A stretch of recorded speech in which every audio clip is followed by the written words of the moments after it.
10 foot भी bore की है तो 4-5 महीना चलेगा पानी देना। पहले साल 365 दिन आपको पानी देना पड़ेगा।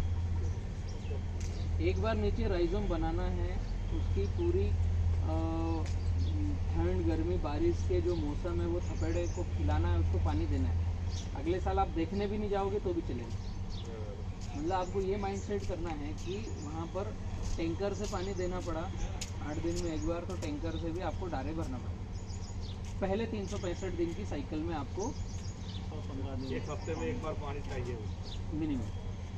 उसमें फिर कुछ प्रिकॉशन आप और ले सकते हो ताकि आपका पानी कम हो जाए। हाइड्रोजेल करके एक आता है जो पानी को पकड़ के रखता है, तो आपने उन डारों में हाइड्रोजेल डाला, प्रति पौधे को 50-50 ग्राम डाला, तो आपको 15 दिन में एक बार पानी देना है। अभी 1 एकड़ में आपके 600 प्लांट आएंगे और हाइड्रोजेल डाल के आप 15 दिन में एक बार पानी दे रहे हैं, तो एक पौधे को आपने 10 लीटर पानी दिया मैक्सिमम, गुणित 600, एक टैंकर आपके 1 एकड़ में काम में आएगा। और मैक्सिमम एक टैंकर की कीमत होती 1500 रुपये, इससे ज़्यादा होता नहीं है।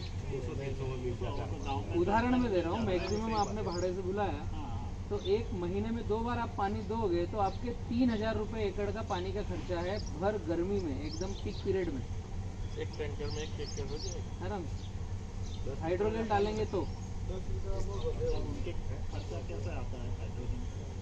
सस्ता मिलता है, एक 200-300 रुपये केजी मिलता है। लेकिन पहले साल की साइकिल आपको नमी मेंटेन करना है, तो ये एफर्ट हम इसको मान के ही चलेंगे, इतना लगेगा ही। तो मोटा मोटा आपका साल भर का एक आपने 15 से 20 हज़ार पानी का मेंटेनेंस रखा कि नहीं है तो टैंकर ला करके भी डालेंगे, तो भी आपका बैम्बू सर्वाइव करता है। पहले साल ही उनको देखभाल करनी है। 5 महीना का फर्टिगेशन क्या करना है? 400 रुपये अगर करना ही है फर्टिगेशन, आप अगर शुगर फैक्ट्री का प्रेसमेट डालते हैं प्लांटेशन करने से पहले, फिर हर 2 महीने में एक बार 10 किलो, तो कोई फर्टिगेशन करना नहीं। प्लेसमेंट नहीं मिल रहा हमारे यहाँ, शुगर फैक्ट्री है ही नहीं, सच में नहीं है। तो बायोमास या जो वर्मी कंपोस्ट या इस टाइप का अगर कुछ मिलता हो तो सबसे अच्छा ये है, वरना फिर डीएपी यूरिया पोटास और वो तो एक जलेबी बनेगी, वो अलग खर्चा लगेगा। सबसे आसान है कि कंपोस्ट खाद आप प्रयोग करें या वर्मी कंपोस्ट, तो 2 साल हम इसको बैम्बू को थोड़ा थोड़ा करें फर्टिगेशन। हालांकि दूसरे साल से उसकी पत्तियां गिरती है, तीसरे साल से ज़्यादा मात्रा में गिरती है, तो जब उसकी खुद की पत्तियां गिरेगी तो वही डिकम्पोस्ट बनेगा और अलग से कोई खाद देने की ज़रूरत नहीं। एक 3 साल आपने बैम्बू को सर्वाइव करा दिया ना, तो फिर आगे 50 साल ना तो उसको पानी देना है ना खाद देना है, ऑटोमेशन पे चलता है। केवल साल में एक बार उसका हार्वेस्टिंग करने जाना है। और अगर हमने पानी अलग से दिया तो प्रोडक्टिविटी डबल होती है, क्योंकि बारिश पे आश्रित जो बैम्बू रहेगा उसका जो राइजोम बनेगा वो एक पौधे से कम 5 पोल मिलेंगे बारिश पे आश्रित, और आपने साल भर इरिगेशन किया तो 10 पोल मिलेंगे एक पौधे से। पानी मिलता है पानी और फर्टिगेशन भी देना ही है। मतलब मैं एक्चुअली कर रहा हूँ, अभी मैंने ड्रमस्टिक का फार्मिंग है मेरा। ड्रमस्टिक में मैं पिछले 3 साल से सिर्फ जीवामृत दे रहा हूँ और कुछ भी नहीं, तो अच्छा मिल रहा है फूल। लेकिन अभी ये साल बारिश वगैरह बहुत हो गई तो नहीं हो पा रहा है। मॉइस्चर में फंगल आती है, उसमें ज़्यादा फंगस आ जाता है। तो इसलिए अभी ये बाम्बू के ऊपर सिर्फ जीवामृत अगर समझो और कुछ फर्टिगेशन नहीं दिया, सारा चलेगा।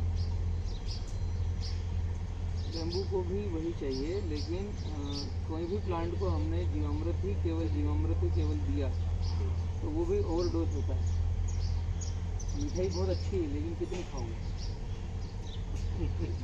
तो ऐसा हर प्लांट के लिए, हर पौधे के लिए है। तो मेन रेशो निकल के आता है कि आपके प्लांट के नीचे बायोमास आच्छादन है क्या, तो वहाँ से बैक्टीरियल कॉलोनी डेवलप होगी। और आपने एक बार बायोमास आच्छादन अच्छे से रखा, वहाँ पर नमी मेंटेन रखी, तो फिर आप महीने में एक बार दो या साल में एक बार जीवामृत दो या डेली जीवामृत दो। हमें मैनेज क्या करना है कि जहाँ हमने बैक्टीरिया डाला वो मल्टीप्लाई हो रहा है क्या, वहाँ की साइकिल ऐसी हमने बनाई है कि जहाँ मल्टीप्लाई हो, तो हमें एक ही बार देना है, वो मल्टीप्लाई खुद होते रहेगा। और अगर बायोमास आच्छादन नहीं है, वहाँ मॉइस्चर नहीं है, नमी नहीं है, तो फिर हम हर तीसरे दिन देंगे तो भी वो डैमेज होके ख़त्म होने वाला है। डालना अच्छी चीज़ है, लेकिन वहाँ का स्ट्रक्चर ऐसा होना चाहिए कि मल्टीप्लाई होते रहे। तो फिर महीने में एक बार दिया 1 एकड़ में 200 लीटर तो भी बहुत है। तो इसमें बाम्बू में तो बोले इसका ही बायोमास खुद का गिरेगा। गिरते रहेंगे, तो वो मतलब 2 साल के बाद देखो तब तक बीच में पौधे का साइज बढ़ेगा, उसकी पत्तियां बढ़ेगी, वही पत्तियां ड्रॉप होगी। 1-2 साल थोड़ा उसका साइज बढ़ता है, तो उससे फिर पत्तियां एक साल में कितना साइज बढ़ जाता है? पानी और खाद के ऊपर है, ये गन्ने जैसा चलता है। तो सब कुछ है, सब दिया आपके हिसाब से तो। हाँ, तो ये जो पीछे बाम्बू की पत्तियां दिख रही है, हाँ ये पौधा 3 साल का है और नीचे मिट्टी नहीं है। ये इसमें हमने जो मिनी फॉरेस्ट्री किया है ना, इसमें मिट्टी डाली हुई है, 1 फीट की लेयर की मिट्टी है। अभी उसके प्लांट की हाइट आप देख सकते हो, उसमें से कट भी गया है, ये मोटे पिलर निकल के कट गए। 3 साल का है ये। अब वहाँ पर ड्रिप लगा हुआ है ना, पानी रोज ही चलता है। ये मैक्सिमम हाइट है या इससे भी जाएगा? जाएगा और जाएगा। ये बालकुआ वेराइटी है।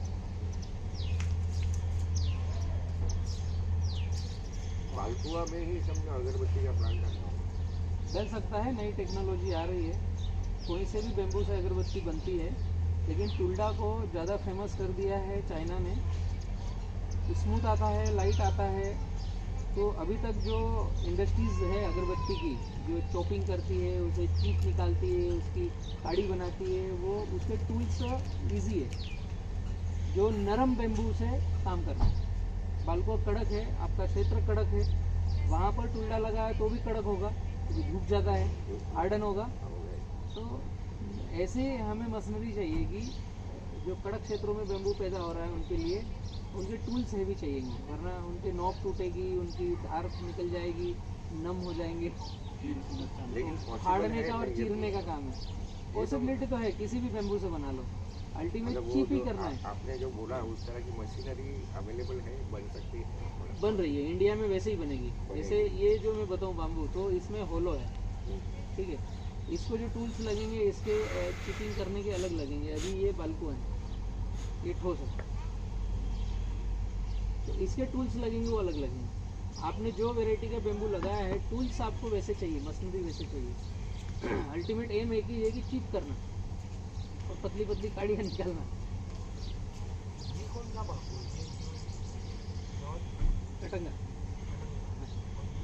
ये बाल्को, ये भी बात को हाँ ये बाल्को, ये आगे ये छोटा बच्चा है, ये और बड़ा होगा तो और साइज लेगा। ये इसको बायोमास बोलते हैं। हाँ, ये इसमें जो है इसको बायोमास बोलते हैं। ये जिससे बना है, ये इसकी जो बॉडी, ये बायोमास है।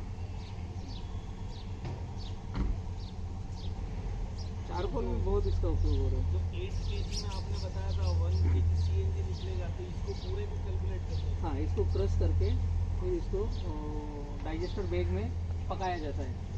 और वही 8 kg में से ना 8 kg से 1 kg CNG, 1 kg CNG है और 4 kg biomass, bio fertilizer, bio fertilizer, मतलब इसका पूरा बॉडी कैलकुलेट करेंगे? पूरा पूरा। जैसे नीचे से कटा, उसके बाद सारा जो बचा वो बायोमास है। वजन पर बिकता है। 2 थीम है अलग अलग। हाँ, जो सिंगल पीस बेचोगे वो नग से बिकेगा, और मास में जैसे बिका आपके पास, अगर ये CNG में गया, आपका चारकोल में गया, आपका अगर ये फ्लाई पार्टिकल बोर्ड में गया, या आपका जो पेपर मिल में गया, तो ये केजी से जाएगा। जो गीला कटेगा वही तुलेगा, तो केजी से तुलेगा वो। जैसे हम छोटाउदेपुर जिले से आए, जैसे बड़ौदा जिले से कि राजपीपला जिले से कोई इन्फॉर्मेशन है? बहुत सारी इन्फॉर्मेशन है। करीब ये 6 महीने में मेरे पास 50,000 से ज़्यादा ऐसे नंबर हैं जिन्होंने बम्बू पे इन्फॉर्मेशन दी, लेकिन इन्फॉर्मेशन ही ली आपका मैं बतला दूं, आनंद से लेकर के राजपीपला, सूरत, कामरेज, ये वाले बेल्ट में कोई बांस लगाने वाला नहीं है। पानी भर भर के है और केला गन्ना अच्छे से कर रहे हैं। बेम्बू लगने वाला बेल्ट है आनंद के बाद में, जिसके पास पानी कम हाँ, राजकोट, पाटन, आपका सुरेंद्र नगर, कच्छ, भुज, ये जो एरिया है ये बेम्बू लगाने वाला है। ये अभी बोरेली से नीचे फार्मा है वो नहीं ले गए बापू कुछ लोग लेके भी गए हैं, तांदलजा साइजेबल काम नहीं हो रहा है।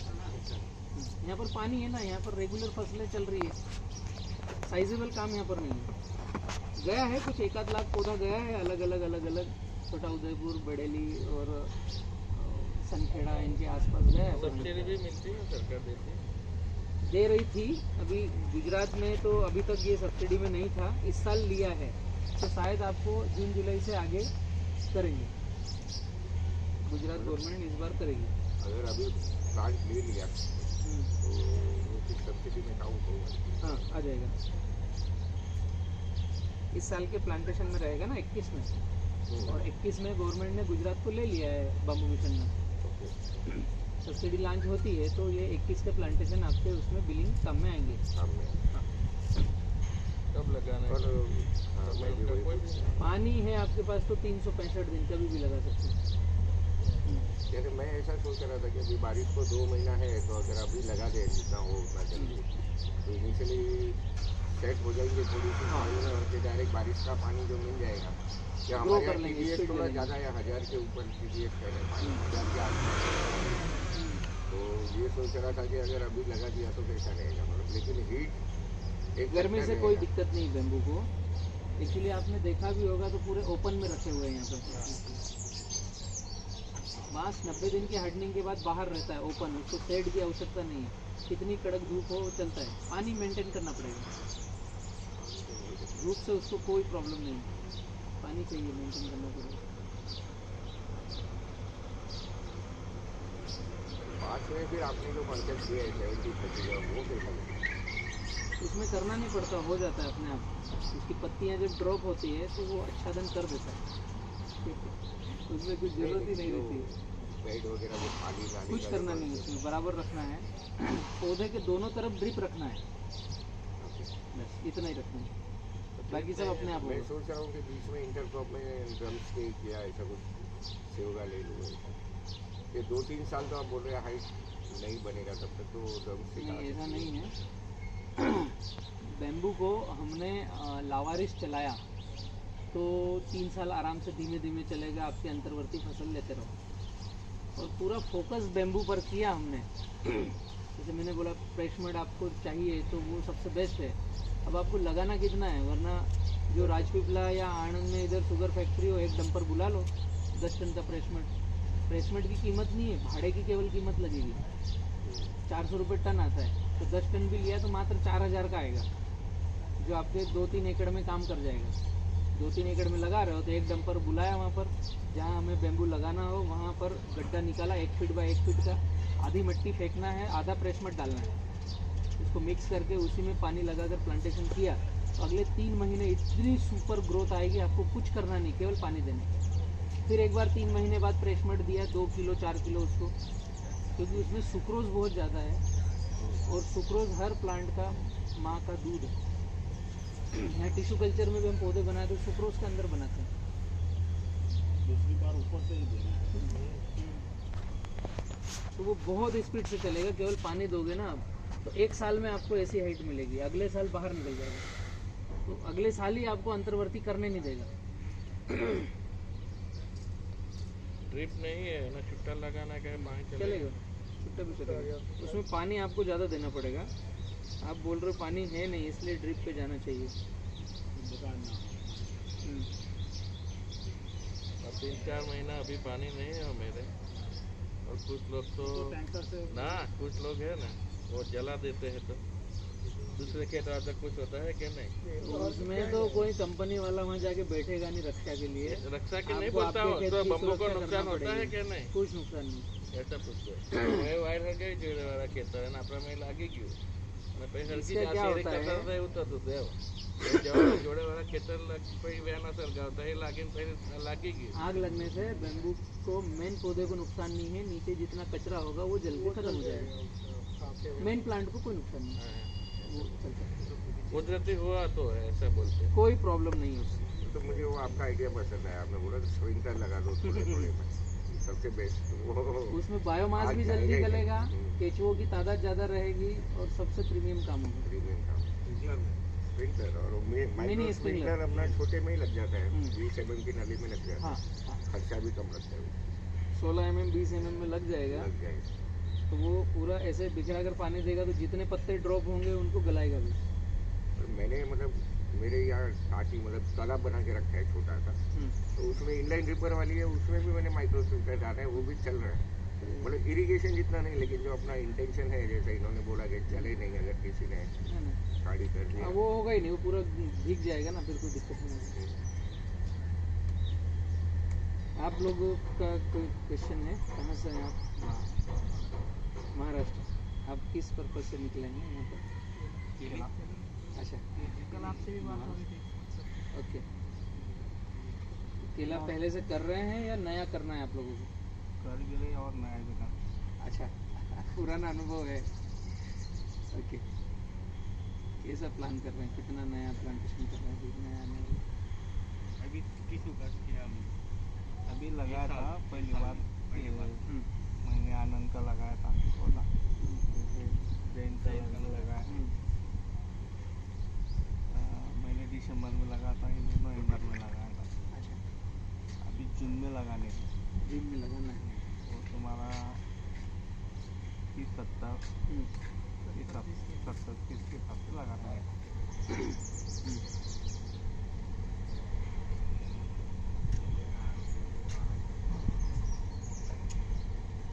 पानी की अवेलेबिलिटी अच्छी है आपके वहाँ? और पानी अच्छा, कोई कमी नहीं है पानी। तो केले में अच्छे से बढ़ा जा सकता है, पानी में अगर है तो उसमें एक ही रिक्वायरमेंट पानी चाहिए।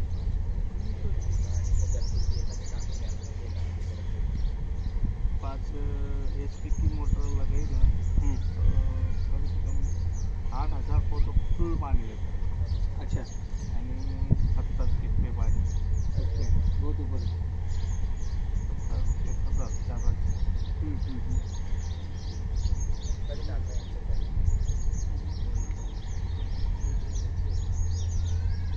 आणि लाइट 8 घंटा मिलते खाली। 8 घंटा। 8 घंटा पूरे भारत में अभी तो वही कर रखा है, फार्मरों के लिए उतना ही है, 8 घंटा। अभी ये जो प्लान कर रहा है ना आपको, जून में करके 2-3-4 साल हो गए ये जो प्लान चलने को, 21 साल से। कितने साल? 3-4 साल। 5-7 पे गए तो 3 साल चलेगा। और मनोज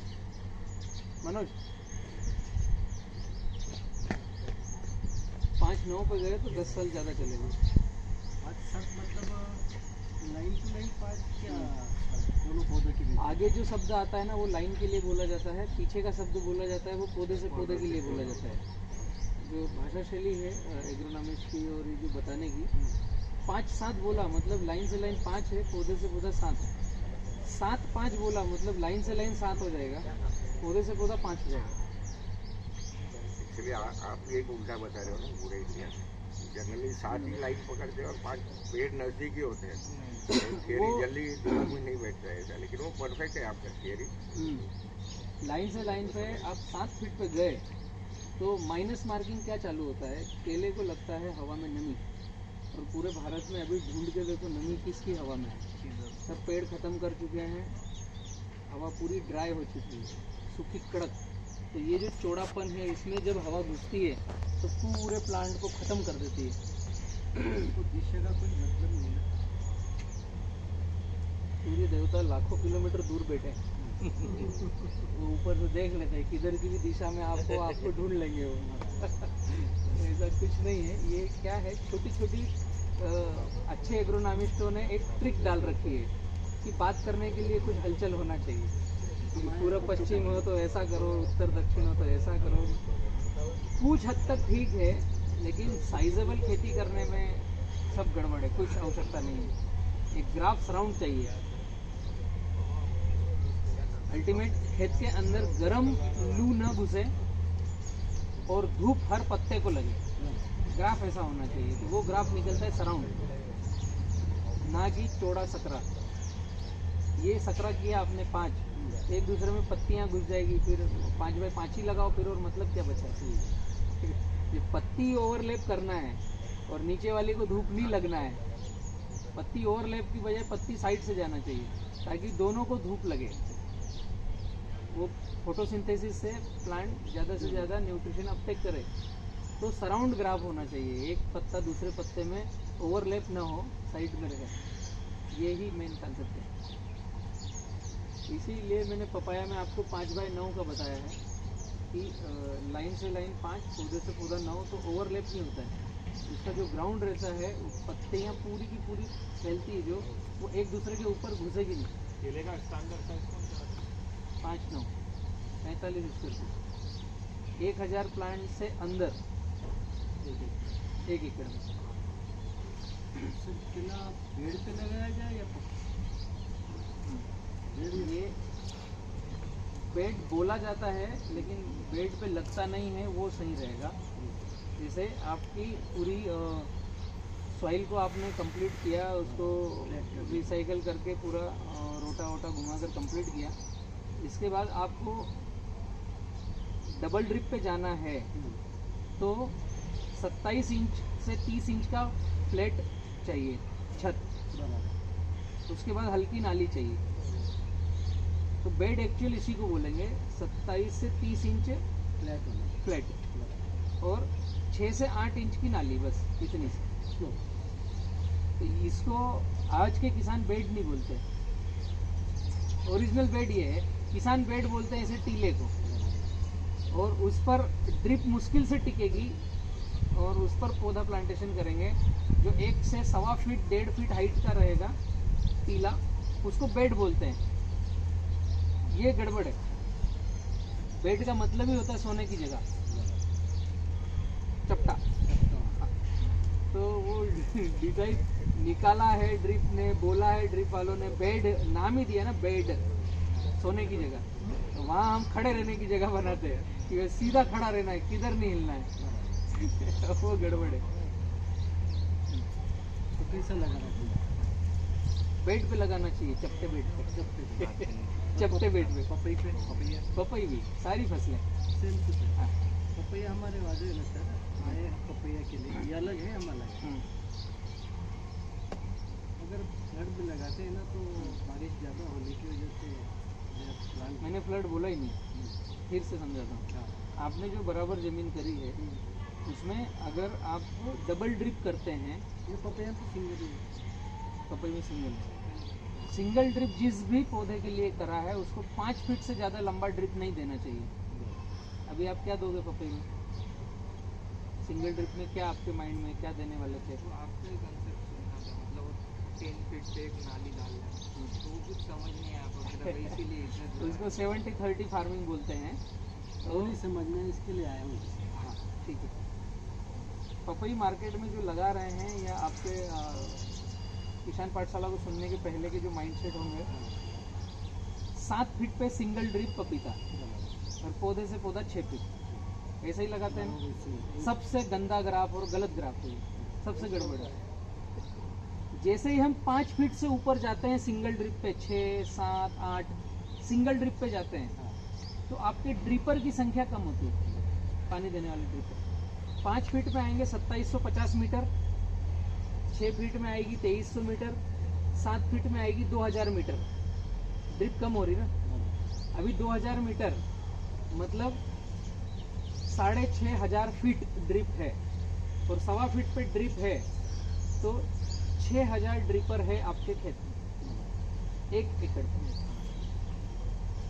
अभी 2 लीटर डिस्चार्ज है तो 6000 ड्रिपर केवल पानी की बूंद गिराएंगे, और 5 फीट पे ड्रिप है तो 2750 मीटर ड्रिप है, तो ड्रिपर की संख्या 9000 रहेगी।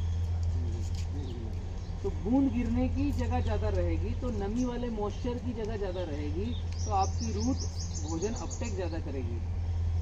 तो कोई सा भी ग्राफ अगर हम 5 फीट से ऊपर लेते हैं, थंब रूल याद रखना है, 5 फीट से ऊपर लेते हैं तो डबल ड्रिप चाहिए, निश्चित है। 5 तक लेते हैं या 5 के अंदर लेते हैं तो सिंगल ड्रिप चाहिए। अभी 70-30 कैसे फिट होगा इसमें? 70-30 खेती, 70-30 का मतलब होता है कि 70% हमें ऐसी जगह रखना है जो पौधे की रूट डेवलपमेंट होगी, वहाँ कभी हम छेड़खानी नहीं करेंगे। फसल कोई सी हो, XYZ, केला, पपीता, मिर्च, टमाटर, कॉटन, कुछ भी हो, 70% जगह ऐसी रखना है खेत में जहाँ हम नमी रखेंगे, जहाँ पौधे की जड़ों को हम नुकसान नहीं देंगे, कभी कल्टीवेशन नहीं करेंगे प्लांटेशन के बाद। 30% ऐसी जगह रहेगी जो हमारे खेत के अंदर जाने आने के लिए रहेगी, चल फिर करने के लिए रहेगी, जिसमें हम पानी नहीं देंगे, जहाँ पौधे की जड़ों को विकास नहीं करेंगे, जहाँ हम कोई खाद नहीं डालेंगे, जहाँ हम चल फिर करेंगे। तो जहाँ भी हम चल फिर करते हैं वहाँ पुश होता है। एक 50 किलो का व्यक्ति ऊपर नीचे चल रहा है, जब एक पैर उठाता है तो दूसरे पूरे पैर पर 50 किलो का वजन आता है, मतलब वो जमीन दबेगी। ऐसी जमीन में कभी हम पानी नहीं देंगे, कभी खाद नहीं देंगे, तो खाद और पानी नहीं देंगे तो पौधे की जड़ बुलाएंगे नहीं वहाँ पर। मतलब वो जमीन 30% जमीन हम ह्यूमन बॉडी के लिए है कि खेत में काम करने के लिए रास्ता रहे, 70% जमीन प्लांट की बॉडी के लिए है ताकि उसकी और रूट डेवलपमेंट हो, और उसके ऊपर हम बायोमास आच्छादन करेंगे। तो थंब रूल क्या हुआ, 70-30 डिवाइड हो गया, 70% पौधे के लिए, 30% हम इंसानों के लिए। ठीक है, अब इसको हम खेत में कैसे बांटेंगे? अगर हम डबल ड्रिप का प्लान ले रहे हैं, 7 फीट लाइन से लाइन रखी तो डबल ड्रिप रखना है, तो बेड उसका कैसे आएगा, 27 से 30 इंच चपटा और छोटी सी नाली। यही हुआ, लाइन से लाइन 7 फीट हुआ। अब इसको हमने 30 इंच का फ्लैट लिया तो 15 इंच इधर आया पौधे से, ये 15 इंच इधर आया। ठीक है, मतलब कितना हो गया, 30 इंच। फीट में क्या हुआ, 12×24, 12×36, 2.5 फीट, 2.5 फीट हुआ। इसके बाद स्लोप बना, तो स्लोप बनने में आधे से 1.5 फीट इधर से आया, आधे से 1.5 फीट इधर आया, तो 1.5 फीट। फिर ये हुआ 2.5 और 1.5, 4, 3 फीट का गड्ढा। ये क्या हुआ, 3 फीट का गड्ढा, फिर ऊपर गए, फिर बेड। तो ये हुआ आपका डबल ड्रिप का स्ट्रक्चर। अब हमें बायोमास आच्छादन डालना है तो यहाँ पर डालना है, ड्रिप के नीचे। कभी भी कचरा मल्चिंग करेंगे तो ड्रिप के नीचे, ड्रिप के नीचे हमेशा, कोई से भी फील्ड में कभी भी बायोमास आच्छादन करेंगे तो ड्रिप के नीचे, जहाँ ड्रिप हो उसके नीचे बायोमास आच्छादन आना चाहिए। ड्रिप जो है उसके नीचे पौधे के बाद ड्रिप के बाद बारिश में तो गल जाएगा। ड्रिप के नीचे ही इसलिए रख रहे हैं कि हमेशा गलते रहना चाहिए उसमें। बायोमास आच्छादन का काम ही है कि गलन चालू हो। बायोमास में क्या ये चावल की घास सबसे अच्छी, क्या गन्ने की घास, गन्ने की पात, जो इजी अवेलेबल मिल जाए, गन्ने की पाचक हमारे और बहुत ईजी है। हाँ, आराम से उसको ले सकते हैं, जो इजी अवेलेबल मिले और जो चिपके नहीं। चिपकने वाला गेहूं का भूसा आता है, जो हमने डाला तो चिपक जाता है, तो अंदर बाहर हवा नहीं आती है, तो वो गड़बड़ करेगा। ऐसा कोई सा भी बायोमास नहीं लेना है जो चिपक जाए। जो ढीला रहेगा, जिसमें हवा अंदर बाहर होगी, कोई सा भी ले सकते हो। किसी भी पेड़ पौधे का अवशेष ले सकते हैं, उसको बायोमास बोलते हैं। तो दोनों में से कौन सा अच्छा है? गन्ने की पाचक जो आपके पास सस्ता अवेलेबल हो वो अच्छा है। मैंने कुछ भी बोला, बाहर से लाकर डालना पड़ा, मतलब वो आपके लिए गलत हो जाएगा। इजी अवेलेबल नज़दीक के खेत में क्या है, केला, गन्ना, पपीता, नींबू, मिर्च, टमाटर, जिसका भी खाली बॉडी मिला उसको डाल दो। कब करना है इसको? प्लांट पौधे लगाने के पहले किया तो ज़्यादा अच्छा है।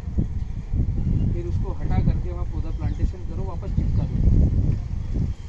मैं अभी ये सोच रहा था कि जो देसी बाजरी होती है वो 1-1.5 महीने में इतनी बड़ी बड़ी हो जाती है, तो वो लगा दो समझो अपने इसमें, और उसको काट के फिर उसको काट करके उसको लंबा लंबा बिछा दो, सबसे आसान और सबसे इजी, इसी चलेगा ना। आराम से। सूर्य की सीधी रोशनी मिट्टी तक न जाए, हवा अंदर बाहर हो जाए, इस तरीके का जो बायोमास हो वो डाल सकते हैं। तो ये मैंने बताया आपको कि डबल ड्रिप अगर है तो इस तरह का स्ट्रक्चर, ड्रिप के नीचे बायोमास रहेगा। अब हमारे पास सिंगल ड्रिप का ऑप्शन है, डबल ड्रिप का बजट नहीं है, हम नहीं डाल सकते, तो डालने की ज़रूरत भी नहीं है। तो 5 फीट से ऊपर नहीं जाना चाहिए। जब हमारा बजट ही सिंगल ड्रिप का है तो लाइन से लाइन 5 फीट पौधे से पौधा दूर करना है और जिगजैग करना है। तो हमने लाइन से लाइन 5 रखी, तो मिनिमम पौधे से पौधा 7 रखना है। मैं केले की बात कर रहा हूँ, पपीता है तो 9 रखना है, और केला भी अच्छा करना है तो इसको भी 9 ही रखना चाहिए। लाइन से लाइन 5, पौधे से पौधा 9। तो इसमें जो लाइन से लाइन 5 बनी, इसमें एक ड्रिप आएगी आपकी लेफ्ट में, एक ड्रिप आएगी आपकी राइट में, और ये जो पूरा हिस्सा रहेगा ये बायोमास आच्छादन से भरा हुआ रहेगा। तो ये आपका बेड कितना हो गया, बड़ा हो गया, 7 फीट का बेड हो गया। आपको नाली डालना है 10 फीट पे, 10 फीट पे नाली डाली। हम पहले केला कर रहे थे तो क्या कर रहे थे कि हर नाली 5 फीट पे, ठीक है। ये हर नाली 5 फीट पे जो डाल रहे हैं, तो इसमें अभी क्या करना है चेंज, एक नाली दूसरा छोड़ दो, तीसरी नाली, चौथा छोड़ दो, 5वीं नाली। तो 2, 4, 6, 8 को नाली नहीं बनाना है, 1, 3, 5, 7 को नाली बनाना है। तो आपका खर्च हो गया यहीं से आधा, जो नाली बनाने का एफर्ट था सीधा आधा हो गया। तो नाली ट्रैक्टर से बनाना है तो जो 2 कान आते हैं उसमें से एक को निकाल दो, एक को बीच में लगा लो। एक नाली बनाई, अब अगली नाली 10 फीट पे, अगली नाली 10 फीट पे। तो जो 5-5 फीट पे आपके खेत में अगर 100 नाली बनती, तो 10-10 फीट पे 50 नालियाँ बनेगी। यहाँ से सीधा खर्चा आधा हो गया। अब ये आपने बराबर ज़मीन में नाली बनाई है, ना कि बेड बनाया। नाली बनाई है तो ये चपटा बेड दिखता है, और बेड इसी को बोलते हैं। आए ख्याल में? नाली डालना है तो बेड अपने आप बनता है। और ड्रिप 5-5 फीट पे लगानी है पूरी। तो ये जो नाली है, इससे ड्रिप आपकी आधा 1 फीट अंदर आएगी, आधा 1 फीट अंदर आएगी, और फिर जहाँ ड्रिप है वहाँ से 5 फीट पूरा चपटा आएगा।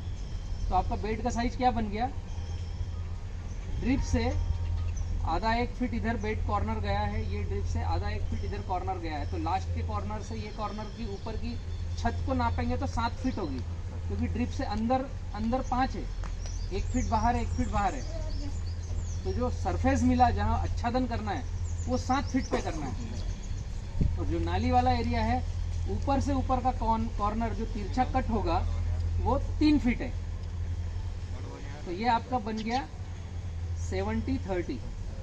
70% ऐसी जगह जहाँ बायोमास आच्छादन डालना है, 30% ऐसी जगह जहाँ नाली रहेगी।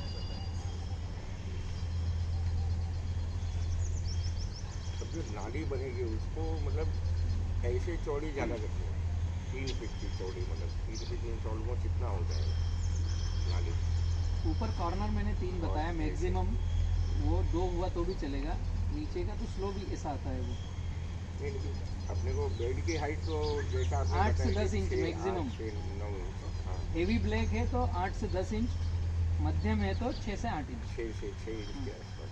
तो ये तो चौड़ाई इसको करनी पड़ेगी ना, लेकिन क्योंकि थोड़ी 3 करनी फीट की पड़ेगी। चौड़ी, क्योंकि बेड तो इतना ही बनना है फिर। हाँ, तो इसको फ्लैटन करना पड़ेगा। वो ऐसा उसमें रेजर में कान आते हैं, एक रेजर निकालोगे ऐसा जो गन्ने का रेजर आता है, या उसके पीछे के कान आते हैं, वो नीचे उतरेगा तो ऊपर के कान मिट्टी को दबा देंगे।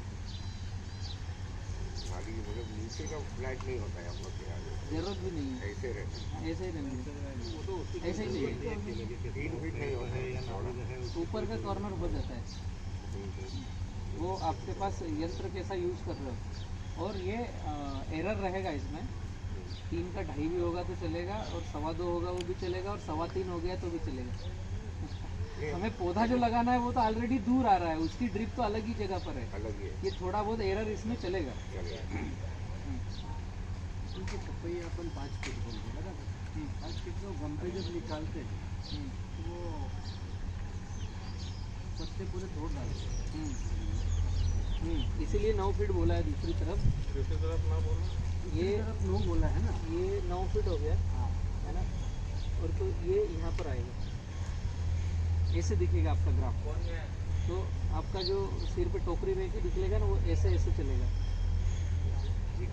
बायोमास रखा होगा वो सही चलेगा। क्यों कर सकते? यहाँ बायोमास है और यहाँ नाली है, तो हमें उसको समझाना नहीं पड़ेगा। सबको कॉमन सेंस है, खाना सभी खाते हैं। कचरे पे कोई चलता नहीं, गीली जगह पे कोई पैर रखता नहीं, इसका जूता भी भरेगा तो वो नीचे उतर जाएगा। तो आपकी ड्रिप इधर है और ये जगह फ्लैट है